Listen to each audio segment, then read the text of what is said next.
තෙරුවන් සරණයි හැමෝටම උතුම් වූ මහා භද්‍රකාලී අම්මාගේ පිහිටයි ආරක්ෂාවයි. මම දේවගති නදීෂා. මගේ පරමාර්ථය වන්නේ ඔබලාට මේ ජීවිතයේ අරුත කියා දීමයි. ඒ ගත්තාම මානසික වශයෙන්, ශාරීරික වශයෙන් සුවයක් ලබන්නේ අපි කොහොමද? ආධ්‍යාත්මික සුවයක් ලබන්නේ කොහොමද අපි? ලෞකික වශයෙන් අපි සුවයක් ලබන්නේ කොහොමද? ලෝකෝත්තර සුවය ලබන්නේ කොහොමද? ඒ කාරණා පිළිබඳව තමයි මම කතා කරන්නට බලාපොරොත්තු වෙන්නේ. විශේෂ කොටගෙන මම গুপ্ত ශාස්ත්‍රය පිළිබඳවත් කටයුතු කරන්නට බලාපොරොත්තු වෙනවා. গুপ্ත ශාස්ත්‍රය ගත්තාම මේ වරම් ශාස්ත්‍රී වරම් දරුවෙක්ට වරම් කටයුතු කරගෙන යන ආකාරයත්, ඒ වගේම යන්ත්‍ර මන්ත්‍ර ගුරුකම් ආදී වශයෙන් උත්, ඒ වගේම යන්ත්‍ර කලාව ගත්තාම යන්ත්‍රයක් කොහොමද සකසන්නේ, ඒ අනුව කටයුතු කරගෙන යන්නේ කොහොමද, අප මන්ත්‍රයක් කොහොමද ජප කරන්නේ, මේ මන්ත්‍රය මොකීටද ගැලපෙන්නේ යන අවස්ථාවලදී කරගන්න කටයුතු සියලුම දේ මා කරන්නට බලාපොරොත්තු වෙනවා.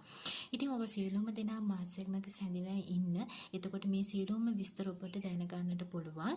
ඒ වගේම මාත් සමග දිගින් දිගටම රැඳලා ඉන්න මාව subscribe කරන්න. ඔබලා සියලු දෙනාටම තෙරුවන් සරණයි, යහපතක්ම වේවා.